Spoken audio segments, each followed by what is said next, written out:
Bonjour, bonjour. Bonjour à tous et à toutes. Bonjour les jeunes. Et les autres aussi. Bonjour les internautes. Bonjour plus âgés.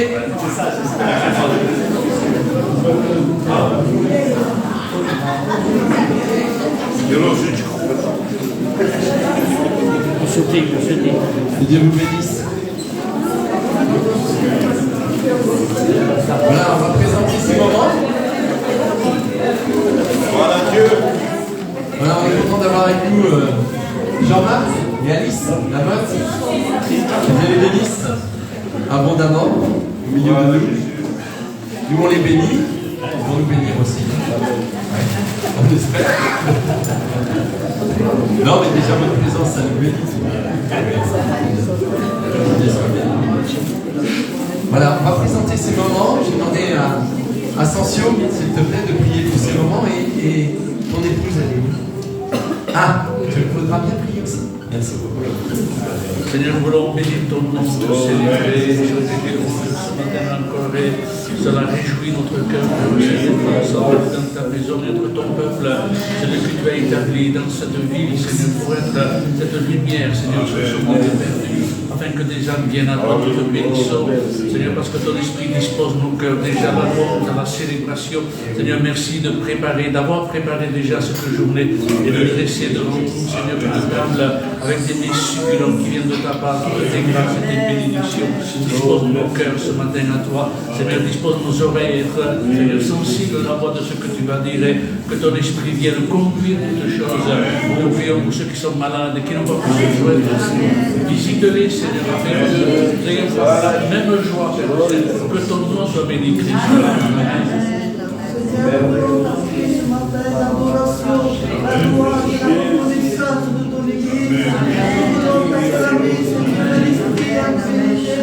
Seigneur, nous voulons t'apporter ce culte devant toi, dispose nos cœurs, Seigneur, à l'adoration, à la louange.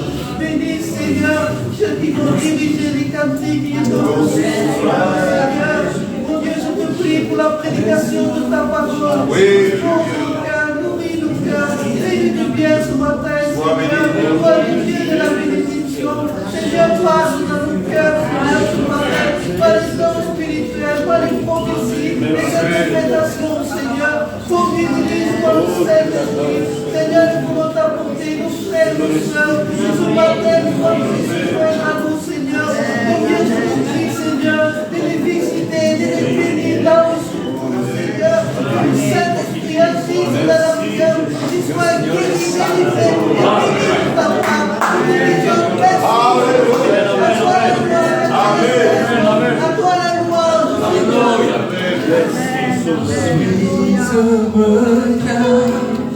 Jésus m'a sauvé dans son amour, il m'a tout pardonné. Voilà pourquoi je me mets à chanter. Je suis heureux car Jésus m'a sauvé. Je suis heureux car Jésus m'a sauvé. Dans son amour, il m'a tout pardonné. Voilà pourquoi je me mets à chanter. Je suis heureux car Jésus m'a sauvé. Je suis heureux car Jésus m'a sauvé. Dans son amour, il m'a tout pardonné. Voilà pourquoi je me mets à chanter. Je suis heureux car Jésus m'a sauvé, sauvé, sauvé, sauvé. Je suis heureux car Jésus m'a sauvé, sauvé, sauvé. Je suis heureux car Jésus m'a sauvé. Je suis heureux car Jésus m'a sauvé. Dans son amour, il m'a tout pardonné. Voilà pourquoi je me mets à chanter.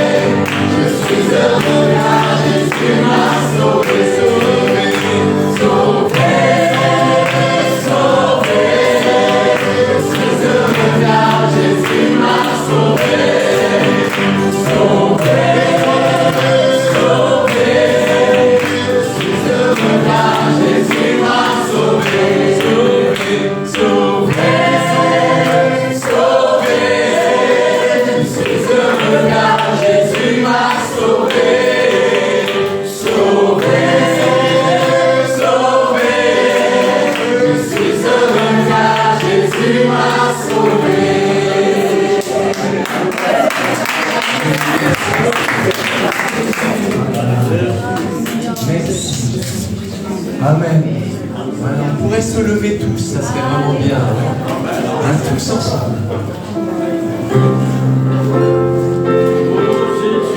Amen. On peut être joyeux, vraiment, parce que Jésus est revenu.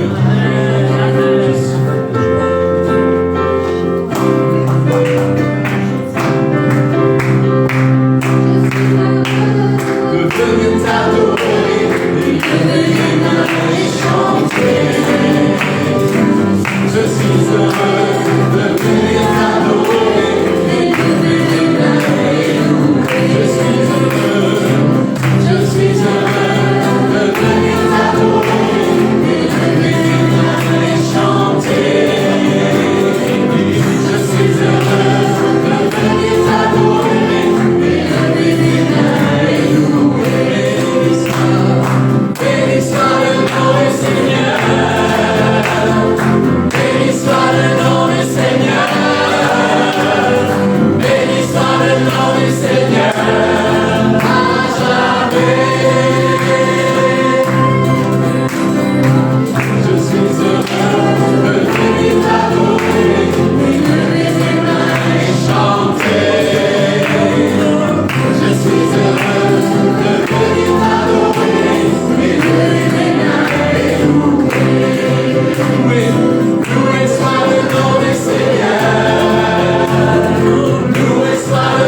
Je célébrerai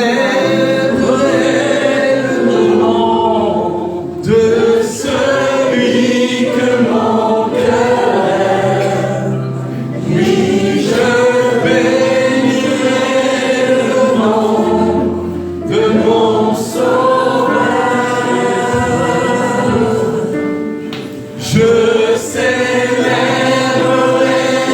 le nom de celui que mon cœur aime.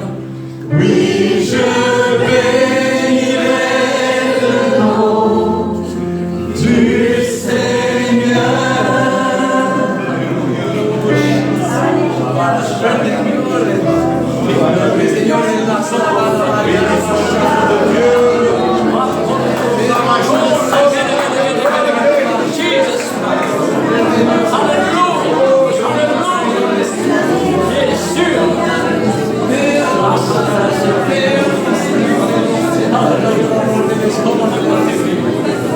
Jesus.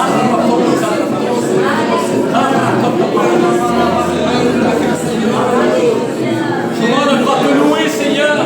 Comment ne pas t'aimer, Seigneur? De quelle façon tu nous as aimés, de quelle manière tu nous as aimés, dans les moindres détails, dans les petits détails, dans les petites comme dans les grandes choses. Tu étais là, dans chaque endroit, tu étais là, dans la maladie, tu étais là, dans la souffrance, tu étais là, dans les pleurs, tu étais là. Tu nous as soignés, tu as pris soin de nous, tu nous as nourris, tu nous as vexés, tu nous as soignés entièrement, tu nous as guéris, délivrés. Comment ne pas te louer, Seigneur? Comment ne pas te bénir? Oh Seigneur, que tu es grand, que tu es merveilleux. Oh, béni soit ton nom. Alléluia.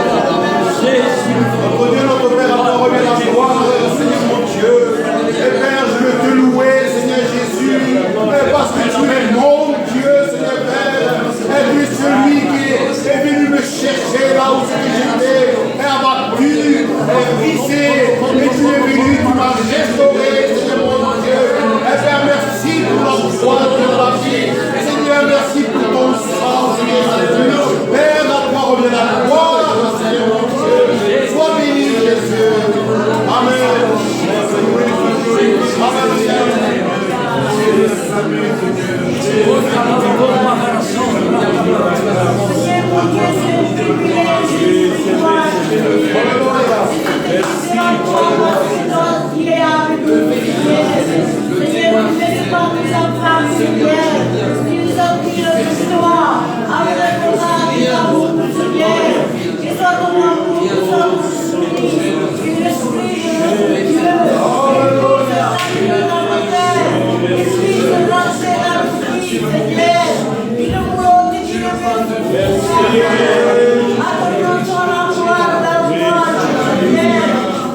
parce que par notre voix, par notre cœur, nous pouvons te réjouir.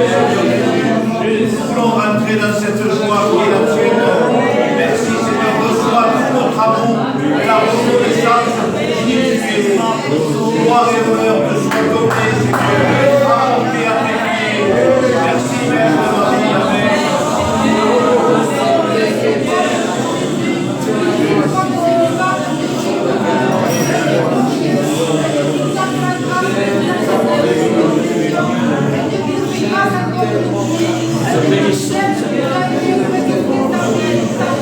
Amen.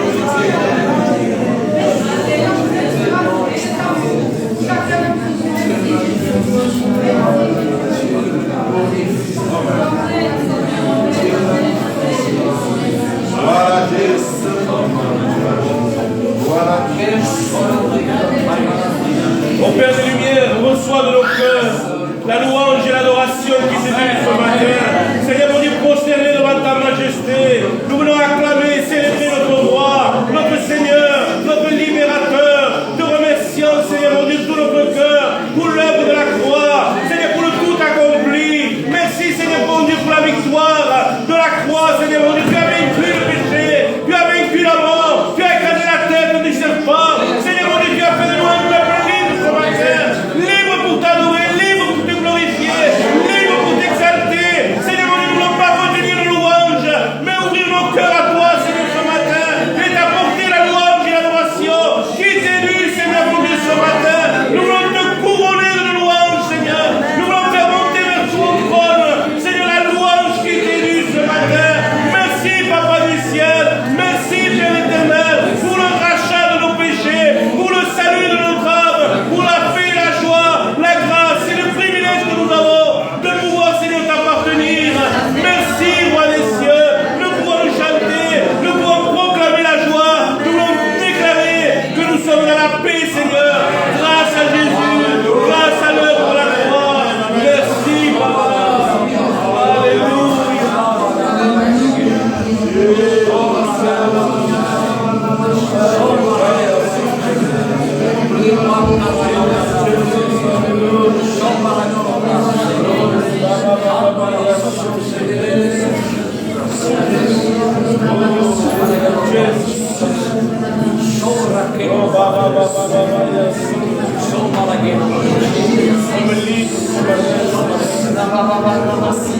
Élever ton nom, Seigneur, ce matin, parce que tu nous as rachetés, Seigneur. Merci, merci Père pour cette grâce excellente que nous avons reçue de ta part. Merci pour ce que tu as donné aussi merveilleux. Merci Jésus. On a le temps ce matin de célébrer ta gloire, ta victoire, l'œuvre de la croix, Seigneur. Merci, merci Jésus, parce que tu as pris aussi sur les nuits mon âme. À toi l'honneur et la gloire. Tu es digne de l'histoire, de l'adoration, de la louange. Alléluia, Jésus, merci. Alléluia. Ce matin, je suis venu avec mes frères et sœurs pour te louer, pour te glorifier, pour te louer le nom de Jésus. Parce qu'il n'y a pas de plus beau nom que le tien. Ce matin, nous sommes tous réunis dans ce lieu. C'est parce qu'un sauveur est né, parce que tu es monté sur la croix. C'est parce que tu nous as rempli de ta vie. Grâce à toi, Seigneur, nous sommes sauvés. Grâce à toi, nous sommes heureux. Même dans des temps difficiles, nos cœurs sont heureux. Parce que nous regardons vers toi. Nous regardons vers notre Sauveur. Et ensemble, nous te disons que nous t'aimons. Nous voulons donner notre vie pour toi. Parce que toi, tu as donné premièrement ta vie pour nous. Alors, on ne mérite rien. Et même aujourd'hui, on ne mérite rien. Toutes tes grâces, tous tes cadeaux, tous tes bienfaits pour toi. Merci, mon amour. Ce matin, nous te disons que nous t'aimons. Parce que nous avons cru que tu es le Fils de Dieu. À la vérité, nous te le disons ce matin. Que ton nom soit béni. Que ton nom soit exalté. Nous ne voulons pas nous perdre ce matin. Nous voulons crier dans les toits qui a cette sauveur ce matin. Et celui qui nous touche vers lui, alors il est réellement de joie. Parce qu'à lui, il y a la vie. Parce qu'à lui, il y a Jésus. Et que personne ne peut nous ravir de toi. Ni les hommes, ni le diable ne peuvent nous ravir de ta main. Parce qu'on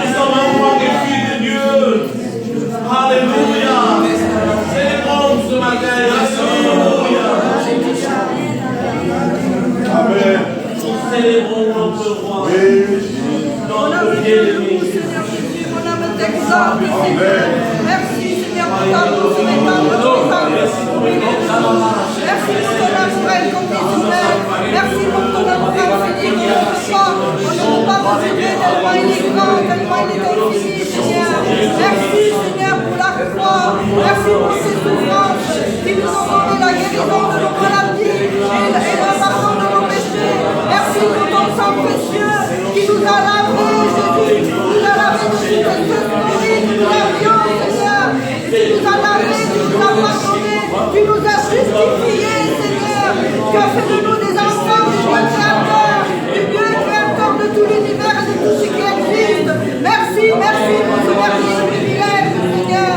Merci, Seigneur, parce que non seulement tu nous as sauvés, tu nous as justifiés, mais tu nous as restaurés. Tu as restauré nos corps, nos âmes, nos esprits, Seigneur.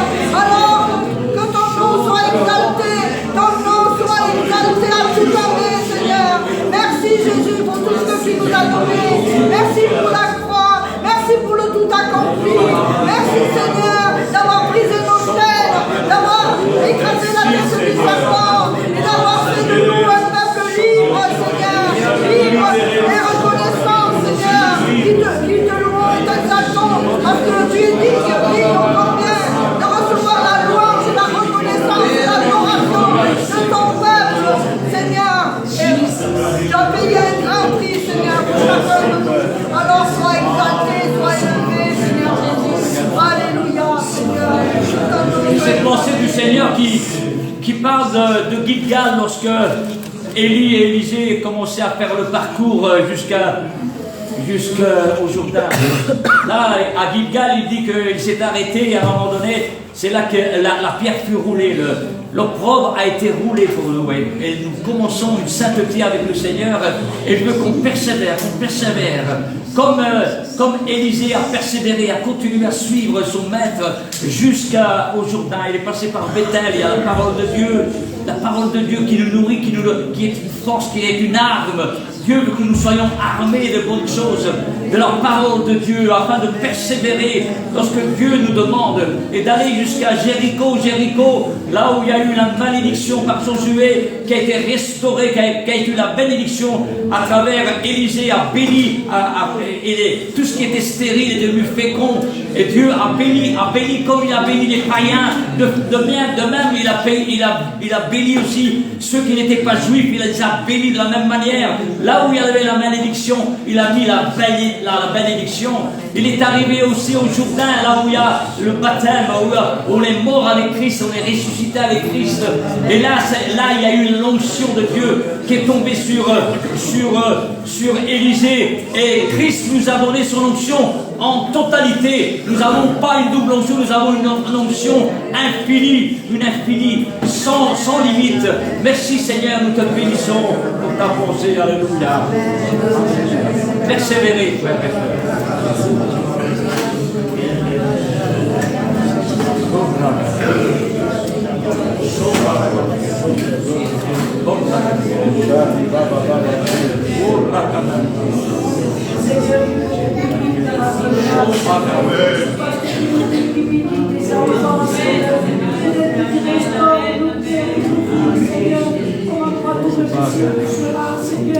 Merci de ta bénédiction,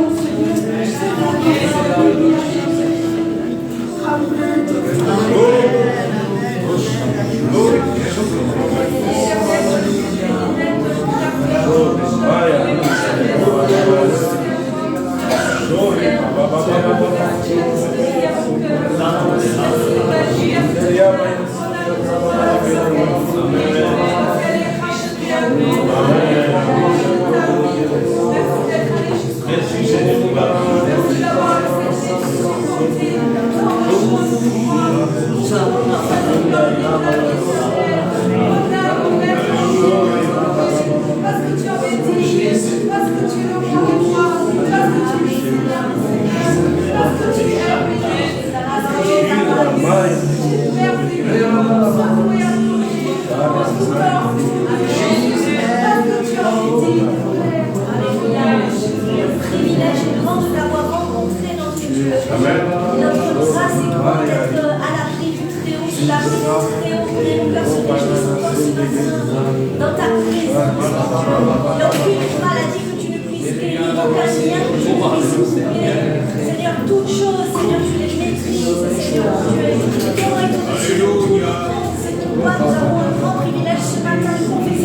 Un jour, le Seigneur s'est révélé à Moïse dans un buisson de feu.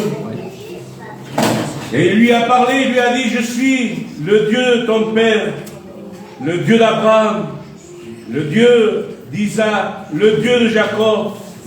Mais il n'était pas encore son Dieu. Et ce matin, le Seigneur te dit, alors que tu es dans le feu de sa présence, le Seigneur ne veut pas être le Dieu de ton père, le Dieu de ton grand-père, mais il veut être ton Dieu ce matin. Ce matin, ouvre-lui ton cœur, parce qu'il veut se révéler à toi, comme il s'est révélé à Moïse. Moïse est devenu un serviteur, un libérateur pour Christ.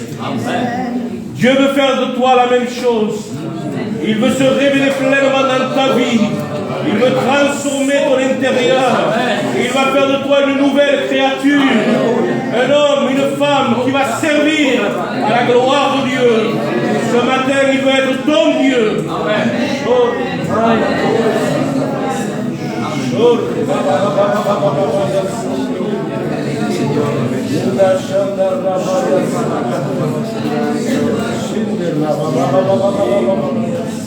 Comme la femme a besoin de 9 mois pour que l'enfant grandisse en elle, pour que cet enfant devienne parfait, pour que ce petit homme puisse sortir et être viable.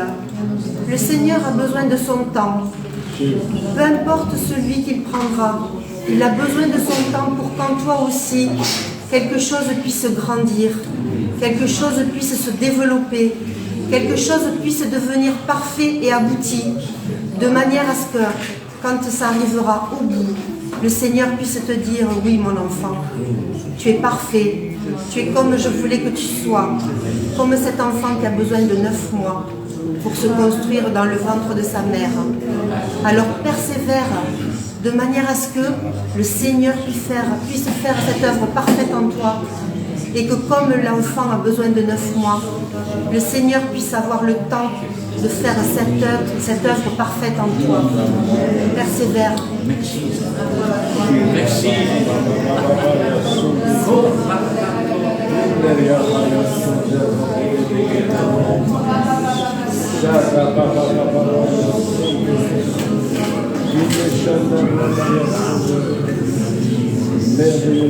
Seigneur, nous te remercions pour cette nouvelle naissance que tu nous as accordée, Seigneur.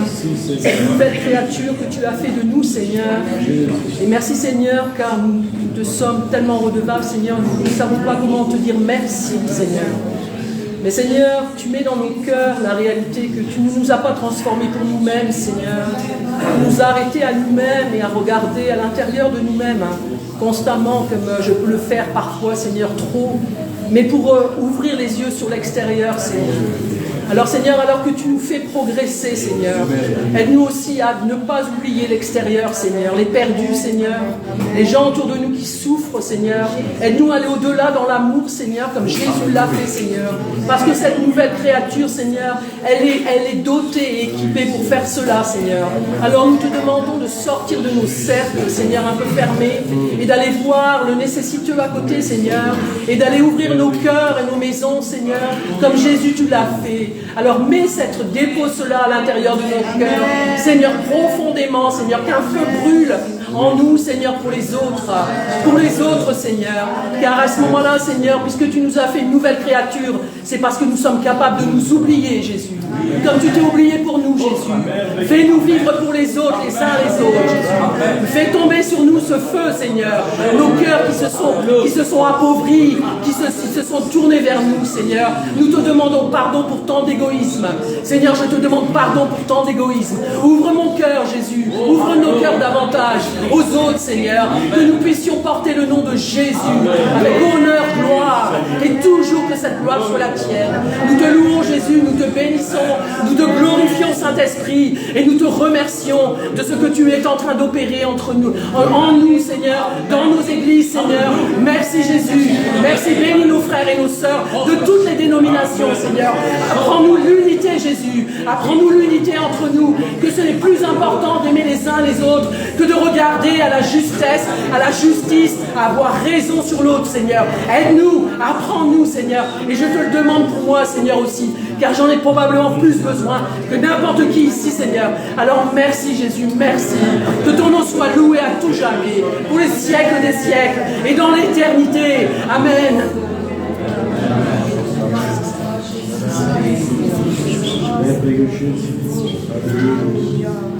Frères, ma soeur, obéissez à vos conducteurs et ayez pour eux de la déférence, du respect.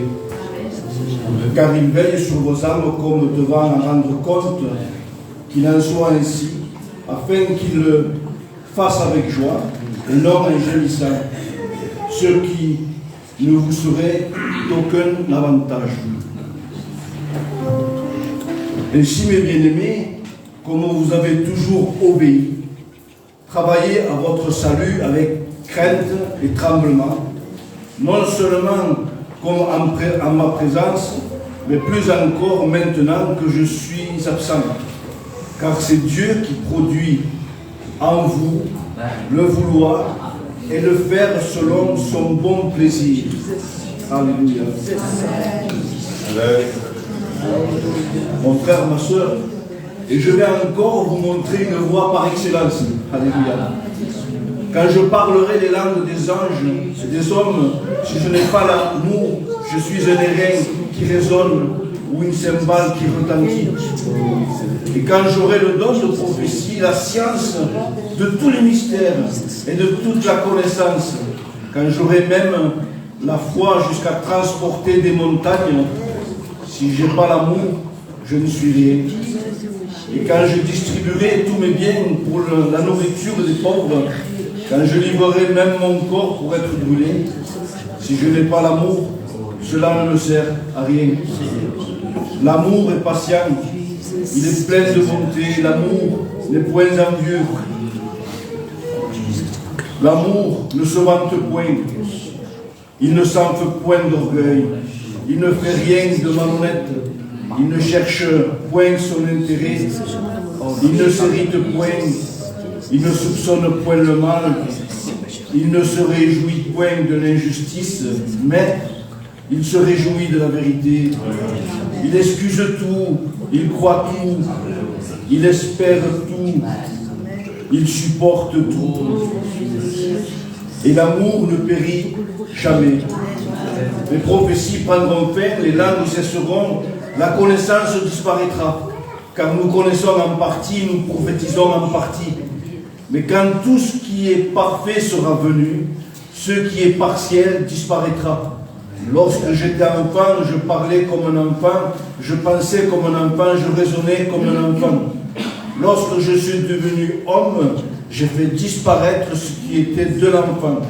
Aujourd'hui, nous voyons au moyen d'un miroir d'une manière obscure. Mais alors, nous verrons face à face. Aujourd'hui, je connais en partie. Mais alors, je connaîtrai comme j'ai été connu. Maintenant donc, ces trois choses demeurent, la foi, l'espérance et l'amour. Mais la plus grande de ces choses, c'est l'amour. Seigneur, je veux te remercier pour ta parole, qui est cette lumière qui nous éclaire. Merci parce qu'elle nous dit que, Seigneur, c'est pour le bon vouloir de faire selon ton bon plaisir, Seigneur. Mais cela, nous pouvons l'empêcher avec un cœur fermé. Nous voulons vraiment avoir le cœur ouvert et disposé afin que ton bon plaisir, que ta force, que ton esprit puisse nous remplir, renouvelé par un vin nouveau, fortifié par toi, à ta gloire, élevant ton nom, sachant nous tenir devant toi, prosterner, soit l'exemple, soit notre modèle à chaque jour et à chaque instant. Merci de nous donner la force ce matin d'effacer ce côté charnel, ce côté qui ne glorifie pas ton nom. Nous venons ce matin avec un cœur disposé, abandonné. Nous plaçons tout devant toi. Et nous te demandons, Seigneur Jésus, avec cette position de cœur, au nom tout-puissant de Jésus, que l'Esprit Saint nous remplisse, nous fortifie, nous clarifie, nous ouvre les yeux, que nous choses selon ta parole. Nous voulons tout faire avec elle et ne rien faire sans elle, Seigneur Jésus. Tu es la boussole de notre vie. Et que nos regards, nos pensées, nos désirs, nos projets soient toujours sur toi, Seigneur. À ta gloire uniquement. Nous élevons ton nom pour qui tu es. Merci, Seigneur. La gloire et l'honneur est à toi. Amen. Mes frères, mes sœurs, levons-nous droit de ce saint repas. Parce qu'il nous rend dignes par son sang, qui nous purifie, qui nous sanctifie, pour pouvoir glorifier son nom ensemble. Amen. Amen. Que ceux qui sont baptisés par immersion puissent se lever et partager ce saint repas. Amen.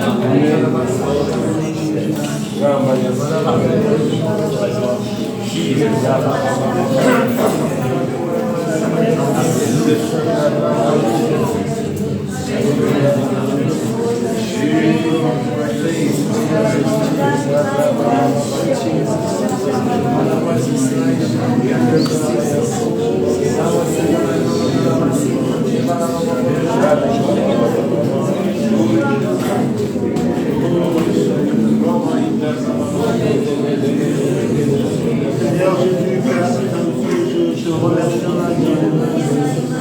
d'avoir cette grâce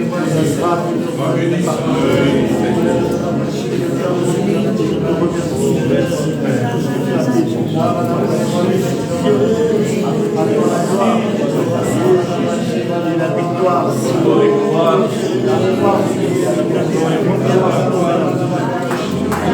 Les puissances, la bénédiction éternelle positive.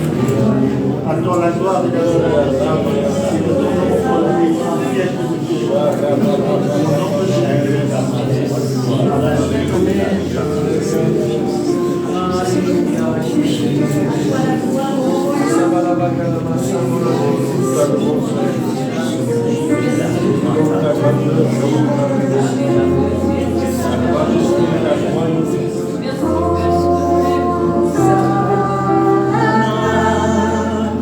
Oh,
Rappelle-toi, quand tu t'es approché de Jésus, le Seigneur t'a fait asseoir sur de l'herbe verte. Tu as vu la multiplication du poisson, du pain dans ta vie, mais tu es resté là, assis. Tu es tombé dans un sommeil spirituel. Et le Seigneur, après la multiplication, est passé de l'autre bord. Et tu vois Jésus, mais de loin. Tu le suis, mais de loin. Le Seigneur te dit de prendre des forces, de te lever et d'aller vers lui, devant ton Père.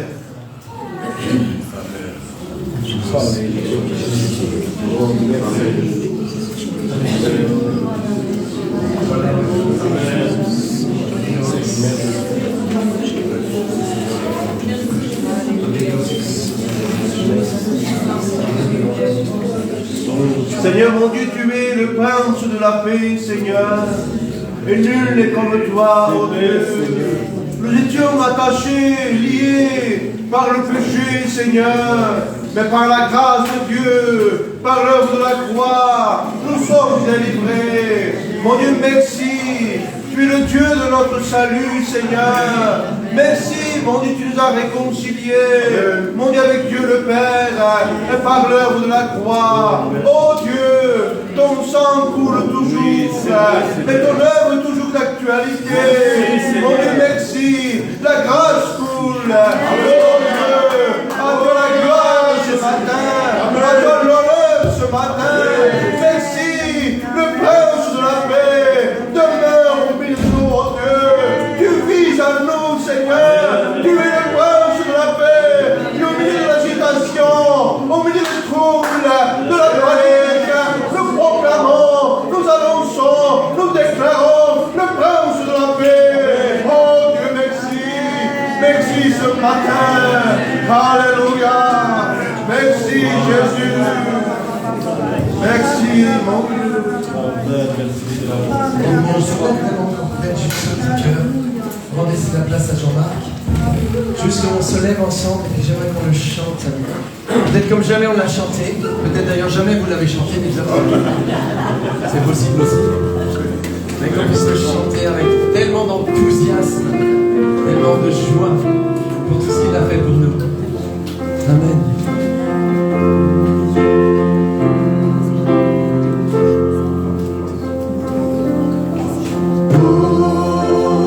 Hosanna.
qui va impacter, qui va toucher nos cœurs, Seigneur, d'une manière éternelle, des choses de force, au nom de Jésus. Merci, Seigneur.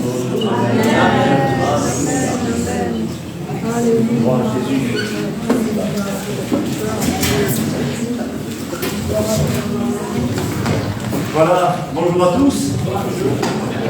On est très heureux avec Alice d'être là. Toujours dans la joie de visiter un nouvel endroit, une nouvelle église, des frères et sœurs partout sur la surface de la terre. C'est quelque chose d'incroyable et de merveilleux. Est-ce que tout le monde est en forme? Oui. Tout va bien.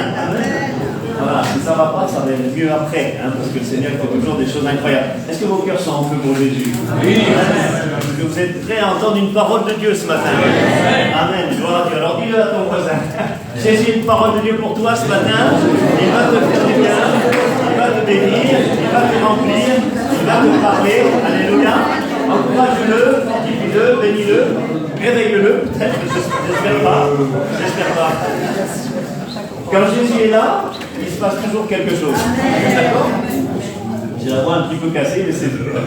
On a fait quelques missions, j'étais obligé de. Enfin, je ne suis pas obligé, mais je ne sais pas pourquoi je ne peux pas m'empêcher de prier. L'onction n'est pas dans les cris, mais c'est comme ça. Voilà. Alors Dieu fait des choses nouvelles à chaque fois, des choses incroyables, des choses merveilleuses. Et il faut qu'on soit toujours dans cet état d'adoration. Amen. Parce qu'il aime tellement. Il fait des choses tellement incroyables, des choses magnifiques. On ne doit jamais oublier tout ce qu'il fait pour nous. Et je crois que c'est ce souvenir constamment entretenu qui nous fait rentrer dans la louange, puis dans l'adoration, qui nous permet peut-être des fois de saisir des choses incroyables en se disant que ce Dieu, il est merveilleux, il nous aime tellement, il ne peut pas nous abandonner, quels que soient les temps et les circonstances. Amen. Amen. Alors j'ai une bonne nouvelle pour toi ce matin, Jésus a encore des bénédictions en toi. Alléluia. Et j'ai la foi, c'est marrant, quand on vient dans un endroit ou quoi que ce soit, souvent Dieu nous donne une parole précise ou ça peut paraître simple à certains, peut-être des fois ça ne va pas te concerner, mais si ça concerne une personne en particulier, ça va avoir la foi extraordinaire pour cette personne. C'est ça qui est important. Et ce matin, moi je suis venu avec la foi que Dieu va opérer une guérison intérieure. Et vous savez, il y a des guérisons qui sont très très importantes, des guérisons physiques qui sont nécessaires pour le prêtre. Voilà, pour qu'on se sente mieux, guérir dans le handicap, le Seigneur fait des choses qui nous dépassent. Voilà. Mais la guérison intérieure aussi, c'est tellement important. Parce que des fois, c'est quelque chose qui vont entraver la vie d'une personne, qui vont l'empêcher même de saisir certaines grâces de Dieu. Les souffrances qui sont là, on va en parler un petit peu plus loin. Et j'ai reçu ça dans mon cœur ce matin. Donc j'ai la foi vraiment pour une délivrance intérieure. Qui n'a jamais vécu une situation très difficile? Il y a peu de gens, heureusement. Mais on a tous passé par des situations extrêmement difficiles. Combien de gens sont passés par des périodes très difficiles? Et donc Jésus les a sortis. Amen. Amen. Alléluia. C'est très très important. Et il est là vraiment pour nous faire sortir de situations vraiment difficiles, pour enlever aussi le poids du passé. Parce que le passé, ça peut être un handicap vraiment extraordinaire dans la vie de quelqu'un, et le diable se plaît des fois à nous faire du mal. Parfois même, avant qu'on ne devienne des enfants de Dieu, déjà il nous ciblait, sachant ce qui allait arriver, pour qu'on garde, même en devenant chrétien, des choses du passé. Ça, c'est terrible, parce que ça vraiment, ça bouleverse la personne. Et moi je connais des chrétiens qui, malgré le fait qu'ils soient en Jésus-Christ, sont impactés par le passé, qui les empêche de saisir des choses que Dieu voudrait leur donner. Ça impacte leur présent, mais ça handicape même leur avenir spirituel. Vous voyez, et c'est vraiment dommage, on va en parler un petit peu plus loin de tout cela. Mais heureusement, le Saint-Esprit nous a laissé la parole de Dieu. Amen. Avec des tas de récits extraordinaires et merveilleux pour nous montrer comment Dieu intervient dans des situations justement incroyables. Et le titre de mon message ce matin, c'est justement quand l'impossible devient possible. Amen. Avec tout ce qu'on a vécu, et certainement vous aussi, on peut dire qu'avec Jésus, l'impossible devient possible. Rien ne lui est impossible. Il n'a pas de limite. Pas de limite à sa puissance. Nous, on a sans limite, 1, 0, 0. Lui, il est sans limite, SNS. Amen. C'est ça qui est merveilleux avec lui. Alors, j'aimerais qu'on lise juste un texte assez court dans Jean, chapitre 11, au verset 21. Jean 11, verset 21. ce texte vraiment qu'on connaît tous pratiquement par cœur. C'est à l'occasion de la mort de Lazare. Marthe dit à Jésus, « Seigneur, si tu avais été ici, mon frère ne serait pas mort. Mais maintenant même, je sais que tout ce que je demanderai à Dieu, tout ce que tu demanderas à Dieu, Dieu te l'accordera. » Jésus lui dit, « Ton frère ressuscitera. » Je sais, lui répondit Marthe, qu'il ressuscitera à la résurrection, au dernier jour. Mais Jésus lui dit, « Je suis la résurrection et la vie. Celui qui croit en moi vivra même s'il meurt. Et quiconque vit et croit en moi ne mourra jamais. Crois-tu cela ?» Elle dit, « Oui, Seigneur, je crois que tu es le Christ, le Fils de Dieu qui devait venir dans le monde. » Amen. Et nous savons ce qui va se passer, bien évidemment. Jésus va arriver, la pierre va être roulée, Lazare va ressusciter. C'est quelque chose vraiment d'incroyable. Ça, c'est l'impossible qui devient possible. Parce que, je ne sais pas si vous allez, ne le faites pas, mais si vous allez, moi j'ai eu l'occasion de le faire. Je suis allé sur Internet pour voir ce qui se passait lorsque quelqu'un décède. La décomposition arrive d'une manière extrêmement rapide. Le cerveau déjà commence à se décomposer, etc. Mais Lazare, il est sorti nickel. Hein. Parfait, peut-être il a dû prendre une bonne douche, ça oui. Mais en tout cas, voilà, il est revenu parfaitement reconstitué. Il n'y avait pas une partie de son corps qui n'allait pas bien. Ça, c'était le premier miracle. Le deuxième miracle, c'est ce que je me suis toujours demandé, comment il a fait pour sortir, entouré de bandelettes? Je ne sais pas. En plus, vous avez le drap sur le visage et tout ça. Vous savez, dans les décès juifs, c'est comme ça. Enfin, Jésus fait des miracles merveilleux. Et les récits de la Bible nous apprennent cela. Mais il y a également les expériences personnelles. Il n'y a pas si longtemps, on était à Madagascar en mission. On a eu pas mal de guérisons au Sénégal, j'en parle pas. Mais je me souviens particulièrement d'un frère qui, dans un village, et je l'avais raconté à la pastorale, on lui a amené deux fous dans le campagne d'évangélisation. Et dans cette ville, on les connaissait pour avoir été fous, ils ne parlaient même pas. Ils ne savaient pas parler, on les lui a amenés. Et le frère a été vraiment tellement rempli de compassion, il les a pris dans ses bras. C'est pas bon, hein, mais bon. Il les a pris dans les bras et ils ont retrouvé la raison. Alléluia! Chose incroyable! Il nous a raconté ça, le lendemain on est allé à une campagne d'évangélisation avec Galice et il y avait un gars aussi qui était comme ça. Alors il dit, non mais voir, ça va marcher. Mais bon!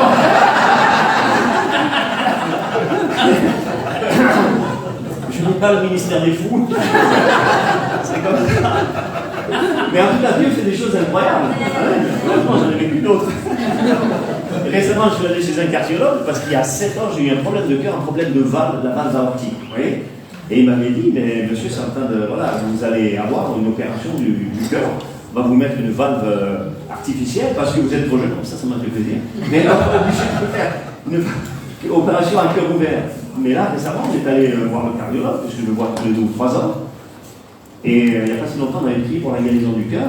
Et il m'a dit, mais il n'y a plus rien, monsieur, vous pouvez faire. Je peux continuer à faire du sport? Oui, haute intensité, pas de problème. Oh, Dieu, ça vous fait que ça. Incroyable, il fait des choses merveilleuses. Alors, il n'est pas le ministère des fous. Mais figurez-vous qu'hier, on a eu la visite d'un couple, j'ai été pasteur pendant 7 ans à Saint-Étienne, qui est venu de Saint-Étienne. Et la sœur, une sœur africaine, qui se fait tout le temps, se faisait des tresses, etc. Et elle avait perdu tous les cheveux là sur les côtés à force de tirer sur les cheveux et tout ça. Et voilà, ça ne poussait plus tout ça. Et elle m'a dit, mais tu te souviens pas, Jean-Marc, dans l'église, on était juste dans l'église, elle m'a dit, oh, je suis en train de perdre les cheveux. Moi, en plaisantant, j'ai dit, Seigneur, Pédila peut lui repousser les cheveux. Et je dis, non, repousser. Quelle puissance. C'est sur moi, ça ne marche pas. Alors, il fait des choses incroyables. Et on a vu à Saint-Étienne, il y a trois personnes qui étaient en réanimation, déclarées mortes cliniquement, et qui ont en quelque sorte ressuscité. Dieu fait des choses vraiment magnifiques. Et tous ces récits, ces histoires et ces expériences qu'on vit les uns et les autres sont là pour qu'on puisse baser notre foi dessus, qu'on puisse étayer notre foi là-dessus. La foi vient de ce qu'on entend vient de la parole de Dieu. C'est l'eau de la parole. Amen. Au commencement, il était la parole. La parole, c'est Jésus. Il a dit, si quelqu'un a soif, qu'il vienne à moi et qu'il boive. Amen. Et c'est un verbe continu, qu'il boive continuellement. Pas pour tenter de boire un petit peu, mais boire continuellement la parole de Dieu, parce que c'est elle qui va me permettre de nourrir ma foi. Alléluia, c'est important. Et j'ai besoin de l'entendre, j'ai besoin de la lire, j'ai besoin de la méditer. Pas simplement besoin d'aller sur Internet, comme font tellement de gens, et des fois c'est même en boucle à la maison, ils écoutent toutes sortes de louanges, toutes sortes de prédications, mais eux-mêmes ne plongent pas dans la parole de Dieu. C'est ça qui est dommage. C'est soi-même, on doit plonger dans la parole de Dieu, je dois puiser des versets, parce que Dieu me parle au travers de sa parole. Amen. Il y a des versets qui sont généraux, je dirais qu'il y a des versets qui vont me parler directement. Et ça me permet également de croire. Cette parole, elle est là pas simplement pour me faire envie au travers de tous ces miracles, mais pour que je la croie, et pour m'amener à croire vraiment dans l'impossible. Amen. C'est important. Si tu crois, tu verras la gloire de Dieu. Ça, c'est une certitude. Tu verras. Et ça parle quelque part d'avoir une vision de qui est Dieu, de ce que peut faire Dieu. Il faut que cette vision, elle grandisse en moi. David, il disait tout le temps, écoutez cette parole, il dira, j'ai constamment l'Éternel devant moi. Pas j'avais, ou j'aurai, mais j'ai constamment l'Éternel devant moi. Avoir une vision de qui est Jésus, c'est ce qui est dit également dans Hébreux 12. Avoir les regards fixés sur Jésus, qui suscite la foi. Téliothès. Littéralement, en grec, ça veut dire qui achève la foi. On a besoin que la foi grandisse, qui perfectionne la foi, qui élève notre foi, qui la rend parfaite, qui la complète. Est-ce que votre foi est parfaite? Moi, j'ai besoin de voir que ça soit complété. Amen. Paul dira, nous regardons, il parlait aussi des apôtres qui étaient dit, nous regardons non aux choses visibles, mais aux choses invisibles. Parce que tout ce qui a été créé, il a été fait à partir de choses invisibles. Ça aussi, c'est incroyable. Mais Dieu me demande de rentrer dans une dimension, dans une vision de l'incroyable. Amen. C'est ça que je dois croire. Je dois faire cesser ma raison. Je vais vous parler de cet homme, un de ces hommes qui a en quelque sorte ressuscité. Je suis allé dans un hôpital, c'était donc à Saint-Étienne, un pasteur me téléphone en me disant, oh là là, j'ai un gars qui n'est pas croyant, sa femme commence à fréquenter l'église, il est tombé du 3e étage sur la tête. Et les médecins disent que c'est terminé, mais il est en réanimation, je peux aller voir. Donc, je suis allé le voir, donc j'ai vu le chirurgien en rentrant là, je lui ai parlé un petit peu, je dis, pourquoi je priais pour cet homme? Et tous m'a tapé sur l'épaule, ouais, vous pouvez y aller. C'est terminé, électroplat, etc., demain on me dérange. Je suis rentré, j'ai pu parler à cet homme, c'est un yiddish. C'est un gars qui croit au Dieu soleil, au Dieu serpent, etc. Il ne croit pas du tout dans l'évangile, etc. Et je lui ai parlé comme s'il pouvait m'écouter, parce que des fois, quand les gens sont dans le Coran, ils entendent. Et je lui ai dit, mais tu sais, Jésus va te guérir, va te ressusciter, tu parleras de Jésus autour de toi. J'ai ouvert la parole de Dieu, j'ai commencé à lui citer des exemples de miracles, de choses de résurrection, de choses que le Seigneur avait fait. Et j'ai prié pour lui, j'ai imposé mes mains, et puis je suis parti. Quelques jours plus tard, on m'appelle, je ne sais plus qui c'est, si c'est sa femme ou sa soeur, je ne sais pas. Et elle me disait, mais ça y est, il est sorti, il est en chambre. Je suis revenu à l'hôpital et je tombe sur le même chirurgien. Je dis, oui monsieur, l'hôpital, oui, il est là-bas. Il n'était pas content. Il n'était pas content. Incroyable, bon. Ouais. Je suis allé le voir, j'ouvre la porte. Le gars me voit, il se lève, il ne m'avait pas vu, il était dans le corps. C'est vous, pasteur? Je lui ai raconté partout que Jésus m'a guéri. Sa femme avait été au pied de son lit, elle était baptisée du Saint-Esprit. Le gars, il avait enlevé tous les os du crâne. C'est quelque chose d'incroyable. Il y avait la peau sur le sein. C'est bizarre. Après, ils lui ont mis un espèce de truc en plastique. Dieu fait des choses magnifiques, fantastiques. Et c'est ça que je dois croire dans les croyants. Parce que si je ne dois pas écouter mes sens, si mes oreilles écoutent ce que disent le médecin, c'est fini. Et les trop-plats, le gars, il est fou de nom des branches. Je dis, mais pourquoi je vais prier pour cet homme? Sa face était toute noire. Vous savez comment les cheveux viennent sur la face? Parce que ça fait 2 jours que j'avais été tombé. Tous les tuyaux de partout. J'entends ce que dit le médecin, je regarde ce que les yeux voient. Mais ma foi, elle est réduite à zéro quand c'est comme ça. Mais je ne peux pas regarder à ça. Je regarde à l'invisible, je regarde ce gars debout, vivant, capable même de parler de Jésus alors qu'il ne croit pas. Vous voyez. Et voilà, c'est ce Dieu vivant que nous servons. Et je pense que c'est important d'avoir cette vision-là. Et cette parole de Dieu, cette Bible, c'est la Bible du surnaturel. Tout est surnaturel. Toutes les pages de la Bible, tout est surnaturel. Il fait des choses vraiment incroyables. Et il nous appelle à croire et à rentrer dans le domaine du surnaturel. c'est pas pour les païens, c'est pour les enfants de Dieu. Il voudrait que les païens se tournent vers lui quand même, mais c'est pour nous, c'est pour cette foi. Et ce regard-là doit amener le surnaturel. Je dois rentrer vraiment dans cette dimension-là parce que ce regard-là, cette mode de pensée-là, va tuer le doute en moi. Vous n'avez jamais de doute. L'incrédulité, le doute, toutes ces choses-là. Vous voyez, Gédéon, il se voyait, comme beaucoup de chrétiens, comme le plus petit de la maison. Rien de sa famille, etc. La famille la plus pauvre. Mais Jésus lui dit vaillant héros. C'est une théophanie. Vaillant héros. Voyez, Moïse, il disait je ne sais pas parler, j'ai la langue embarrassée. Jérémie, il disait mais je suis qu'un enfant. Mais le Seigneur, là encore, il dit mais ne dis pas je suis un enfant. Dis pas ça. Il n'est pas content quand un enfant de Dieu se déprécie. C'est pas qu'il y a un super héros, hein, c'est pas Marvel, mais on est des enfants de Dieu. Et il a déposé en nous des choses extraordinaires. Déjà en toi, il y a le surnaturel. S'il y a le Saint-Esprit en toi, le surnaturel est là. Amen. Je suis avec toi. Ça voulait dire, si tu es armé de cette vision, alors tout te sera possible. Et Gédéon, comme Jérémie, comme Moïse, lisaient la parole de Dieu, vous allez voir qu'ils sont rentrés dans une dimension de foi et de surnaturel et qu'ils ont vu s'accomplir des choses dans leur vie extraordinaires. Ils vont développer avec le Seigneur une relation incroyable. Pourquoi ? Parce que ça a été cassé. Tu n'entends plus jamais Gédéon dire je suis le plus pauvre de ma famille, ni Jérémie dire voilà, je ne suis qu'un enfant. Plus jamais. Le Seigneur a dit stop, arrête de dire ça. Et ils ont écouté. Et Moïse, il n'avait plus la langue embarrassée. Hein. Amen. Voilà, c'est important de développer une relation avec le Seigneur, d'avoir les yeux fixés véritablement sur lui et vivre des expériences extraordinaires. Et notre Dieu, c'est le Dieu des miracles, des visions, des sons, des révélations.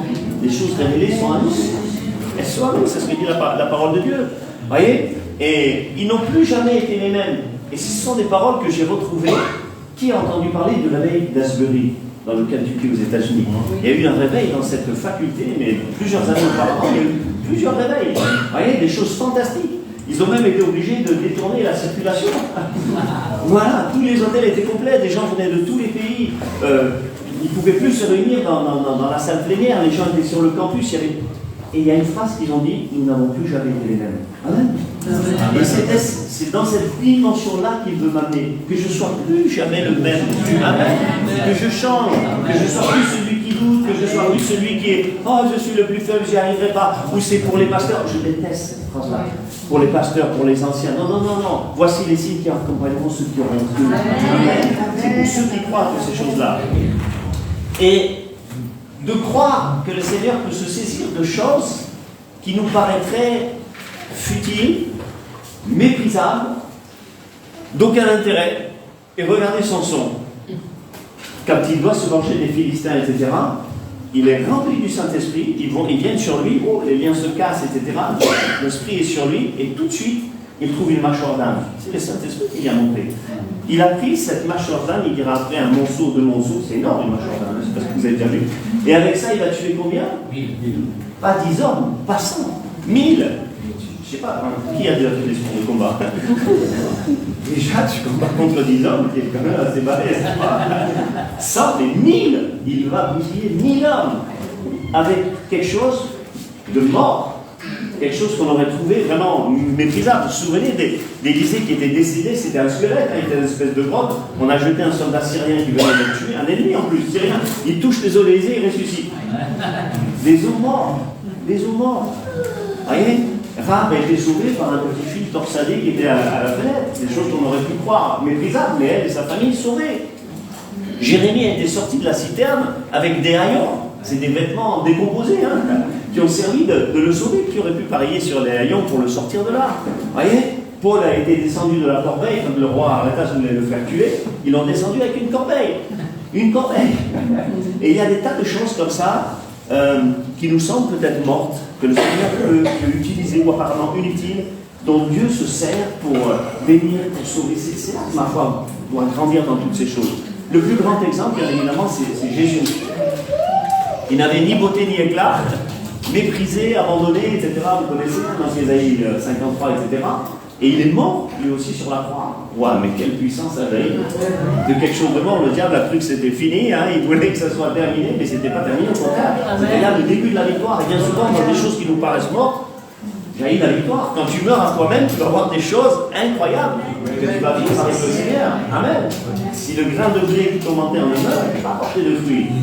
Vous savez qu'on a retrouvé dans des sarcophages qui datent de plus de 3000 ans, on a retrouvé des semences de blé qui fonctionnent encore si tu les mets en terre.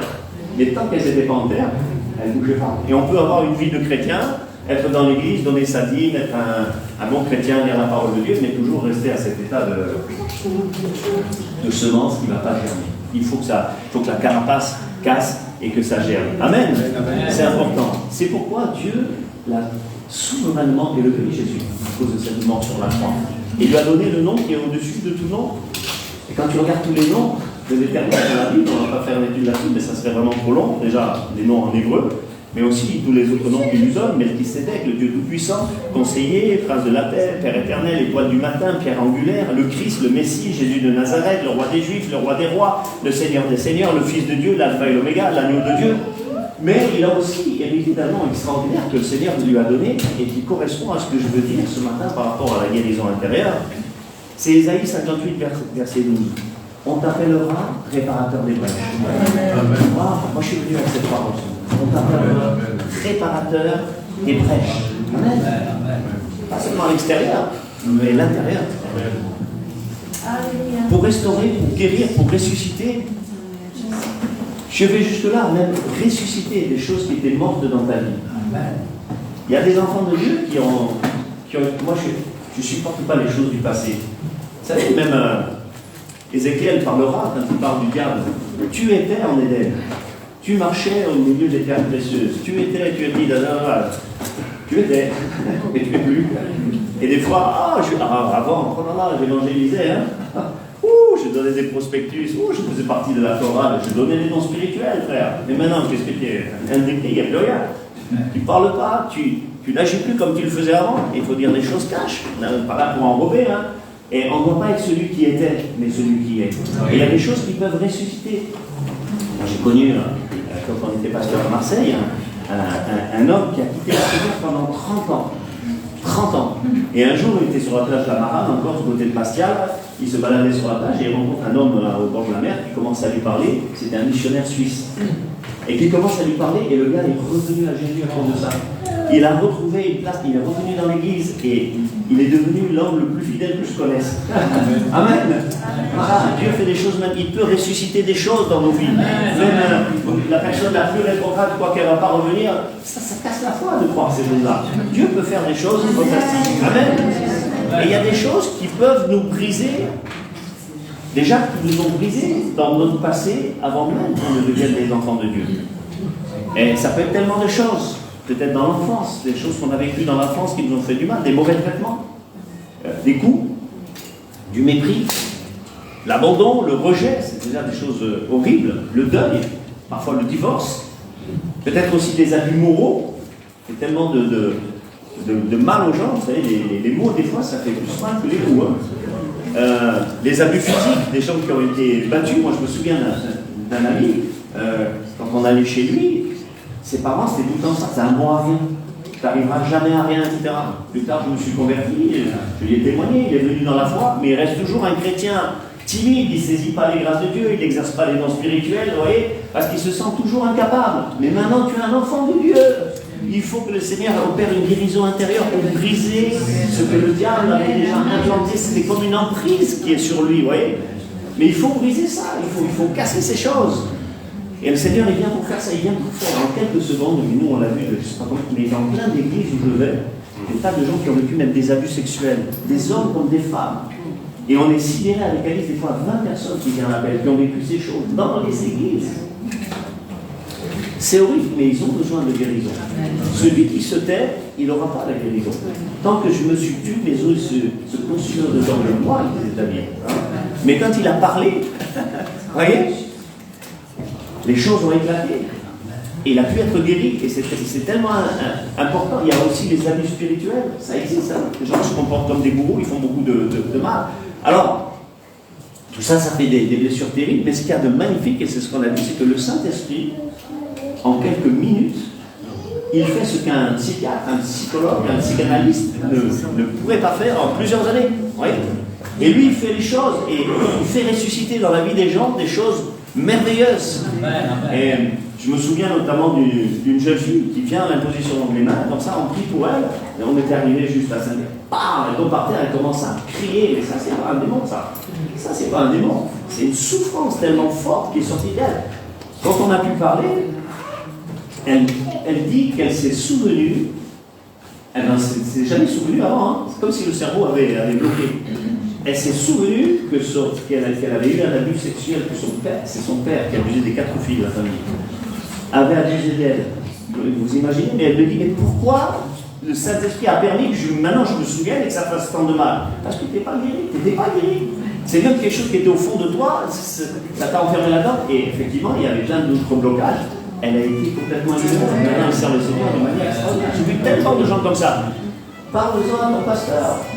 Parce que je vous assure, dans plein d'églises où j'ai été, les gens n'avaient jamais parlé à leur pasteur. Jamais ils avaient osé lui confier. Parce que le diable, franchement, je n'aurais pas les mots pour dire tellement il m'énerve. Mais Bernard Bouquet, il disait, il faut casser le dos du diable. Et par la parole, c'est ça qui se passe. Amen. Et c'est tellement important de réaliser ces choses-là parce que ces gens ils ont trop de souffrance. Il faut vraiment que cette souffrance, elle s'arrête, vous voyez? Parce que sinon, même chrétien, tu subis encore les effets. Et des fois, le mari n'en a jamais parlé à sa femme. Mais le mariage, il était gâté. Et inversement, vous voyez, des gens qui ne se sont jamais dit des choses. Alors c'est là, comment fouiller, vous voyez? Alors on peut avoir triomphé pendant un moment. C'est comme si on met des fois sur une cocotte minute ouverte, mais au bout d'un moment donné, ça recommence. On croit en débarrasser, mais des années plus tard, ça revient avec encore plus de force. Il faut triompher de ça, mon frère. Et le diable, c'est le spécialiste pour te faire croire que tu es coupable alors que tu étais une victime. Et il faut te libérer de ça. Amen. Et c'est dans ce domaine-là, je ne sais pas si c'est vraiment sur ce point-là, mais les gens doivent avoir une guérison intérieurement, je le crois. Que quelqu'un vive quelque chose comme ça. Et le plus dangereux, ce serait vraiment de ne pas répondre par une espèce de honte. Et des fois, quand on fait de l'évangélisation, vous savez, alors dans les campagnes d'évangélisation à l'étranger, les gens sont plus actifs qu'ici en France. Hein. Mais des fois, quand on fait un appel ici dans certaines églises, certains ne veulent pas que le voisin voit ou la famille. On lève la main à l'appel, il a le temps comme ça. Ouais. Vraiment des jumelles pour voir, mais bon, Seigneur lui voit. C'est ça qui est important. Mais manifeste-toi, je pense que c'est important de se manifester. Si vraiment tu as trop de réserve, tu iras voir ton pasteur après, mais je pense que c'est trop important vraiment de le faire pour être débarrassé de cela. Parce que la première chose que Jésus a fait, quand vous lisez Ésaïe 61, il va décrire ce qu'il est venu accomplir sur cette terre. Il m'a envoyé pour guérir sa première chose, pour guérir les cœurs brisés. Avant même la guérison physique. Il est venu pour guérir les cœurs physiques. Alors des fois, on a besoin d'autres choses, on parle du surnaturel, d'obtenir la guérison, les dons spirituels, oui, mais il y a des choses déjà qu'il faut guérir de certains problèmes. C'est pour ça que j'ai tenu à parler de ça ce matin. Et le réparateur des brèches, ce nom merveilleux, il est là ce matin. Amen. Au milieu de nous, pour te bénir, pour te restaurer, te ressusciter, te réparer, te relever pour une victoire totale sur vraiment toutes ces choses-là. Amen. Mais des victoires aussi sur le péché, qui font autant de mal, sur les addictions, sur les liens, sur la dépression, sur les oppressions, sur la maladie, etc. Et je crois que quelqu'un devrait dire Amen. C'est après toutes ces choses-là. Et il va le faire parce qu'il est toujours le même. Hein? Alléluia. Et il fait aujourd'hui les miracles que nous voyons dans la Bible. Les mêmes choses. Il a dit même, vous ferez les choses que je fais. Bon, déjà énorme. Mais vous ferez des choses plus grandes. Oh, c'est incroyable.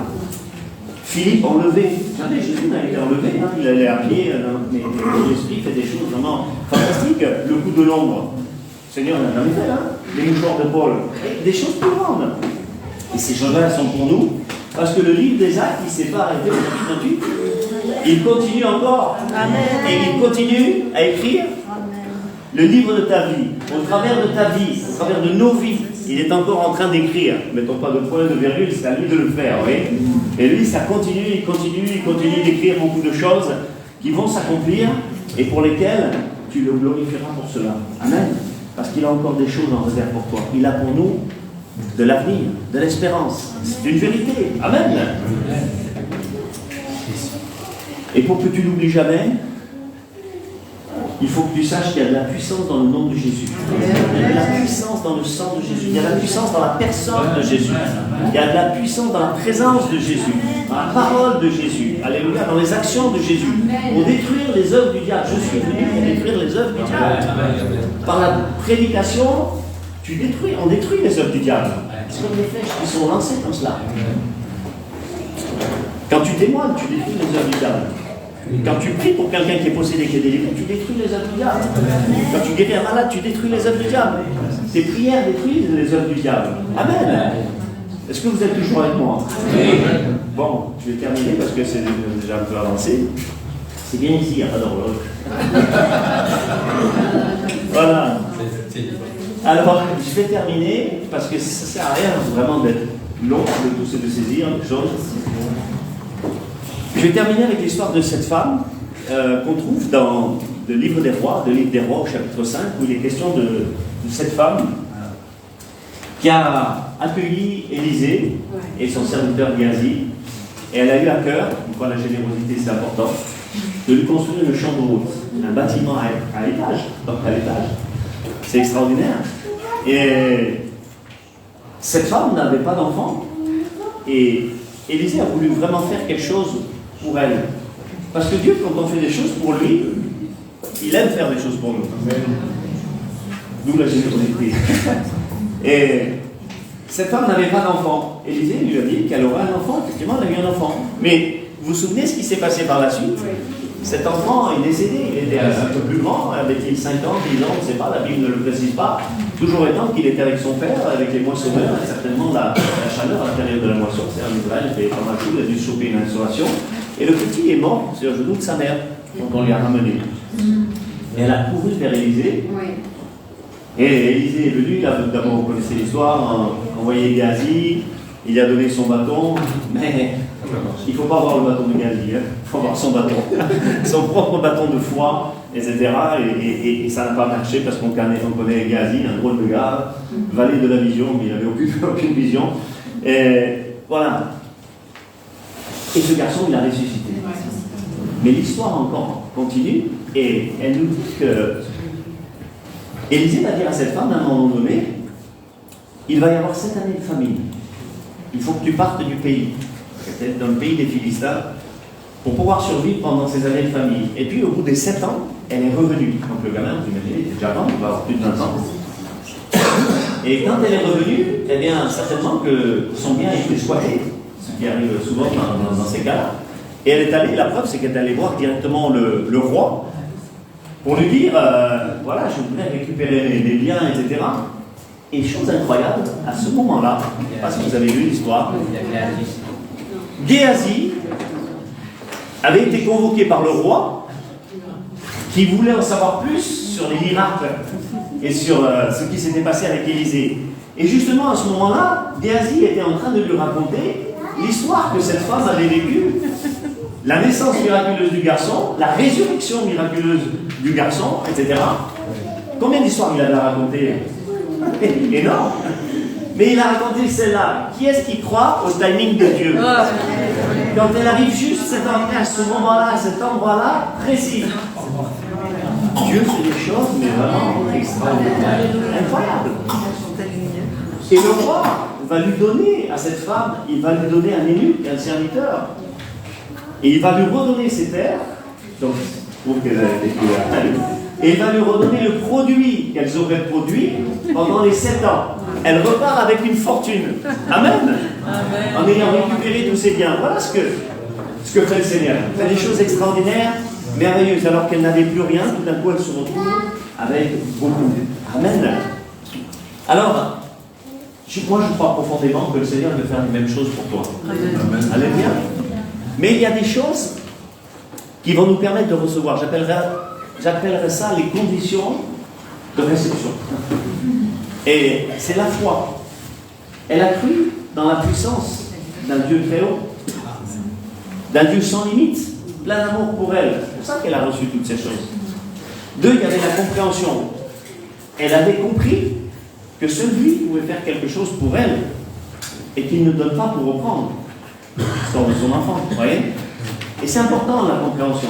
Il n'y a pas si longtemps, un frère est malade, on a prié pour lui, quelques temps après, on a eu plusieurs guérisons comme ça, mais là le frère n'était pas complètement guéri. Quand je vais le revoir, il me dit ça s'est amélioré, mais c'est pas complètement guéri. Alors j'ai dit, tu sais, c'est important de considérer que quand les disciples ont demandé dans le livre des Actes qu'il se fasse des miracles, des prodiges et des guérisons par le nom de ton saint serviteur Jésus et qu'on puisse annoncer la parole, etc. Vous notez qu'il est question de prodiges, de miracles et de guérisons. Et la guérison dans le grec, c'est quelque chose de progressif. Comme si quelque chose est en train de germer, vous voyez. Le miracle, ça peut être quelque chose d'instantané, et les prodiges, c'est quelque chose de surnaturel, vraiment. Et j'ai dit, tu vois, souvent ce qui se passe à l'imposition des mains, les gens viennent, nous prions pour eux, quand ils retournent à leur place, mettons que, comme on dit encore chez nous, de scouchette, tu as mal au dos, tu repars avec ton symptôme. Ouais, et tu dis, mais alors j'ai pas été guéri. Au lieu de louer le Seigneur pour la guérison qu'il est en train de t'accorder, pour ce genre de guérison qui rentre en moi, parce qu'on peut imposer les mains, ils imposeront les mains, voilà, et les malades seront guéris. Je dois avoir la foi dans ce verset, je suis d'accord avec ça. Amen. Quelques jours après, cette parole est rentrée en lui, complètement guérie. Et je crois que c'est important qu'on le réalise, ces choses-là. Vous voyez, c'est la foi, la compréhension et la détermination. La détermination. Quand l'enfant est mort, elle n'est pas allée voir n'importe qui. Elle est allée directement réaliser. Quand elle a dû rentrer dans le pays, elle est allée directement voir le roi. Et nous, et Élisée, vous savez ce que ça signifie. Dieu est mon salut. On doit aller voir le Dieu de mon salut. Et ce n'est pas le roi de cette terre que je vais aller voir, c'est le roi des rois. Amen. Quand j'ai un problème, une difficulté, et je dois avoir cette foi dans la Bible, foi simple comme un enfant, la compréhension de ce que Dieu veut faire et la détermination. Je vais vers toi, Seigneur, en croyant que je dois voir ce que j'ai besoin. Peut-être ce fardeau qui t'a emprisonné depuis tellement d'années, et tu en souffres d'autant plus que tu n'as pas pu en parler aux uns et aux autres, parce que le diable essaye de t'enfermer dans cette chose-là, comme si c'était une chose honteuse. Est-ce qu'on peut être honteux d'une chose dont on a été victime? Si je l'avais fait de moi-même, vous comprenez, c'est différent. Et encore que là, je devrais être aussi honteux. Mais c'est pas de ta faute. C'est pas de ta faute. C'est pas de ta faute. Je veux insister là-dessus, c'est pas de ta faute. Et tu as besoin d'être libéré véritablement de ces choses. Et si comme elle, tu as compris ce qu'il veut faire pour toi ce matin, alors il faut que tu reçoives tout simplement et que tu acceptes. Amen. Est-ce qu'on peut se lever tout simplement? On va se lever dans le Seigneur et on va prier. Alors, si tu es un enfant de Dieu, si tu es baptisé dans le Saint-Esprit, tu vas parler en langue. Alléluia. Et tu vas commencer à prier pour ton voisin. C'est ça qui est merveilleux. Cette personne qui est dans la salle et qui a cette souffrance intérieure, dont le Saint-Esprit veut la guérir ce matin, veut le guérir ce matin. Je ne sais pas si c'est un homme ou si c'est une femme. Je sais que le Saint-Esprit veut faire une œuvre de résurrection dans un cœur. Il est venu pour guérir les cœurs brisés. Et je veux condamner toutes les œuvres du diable. Ce matin, je veux condamner toutes les œuvres de l'ennemi. Je veux briser le pouvoir de l'ennemi sur la vie de quelqu'un. Que ça soit brisé maintenant au nom de Jésus. Au nom de Jésus. Cette prison spirituelle qu'il a mise sur ton esprit, qu'il a mise sur ton cœur, qui ne t'a pas permis jusqu'à présent de te libérer et qui te fait souffrir. Oh, par période, tu sens être beaucoup mieux. Et puis ça revient encore plus fort. Oh, dans le nom de Jésus.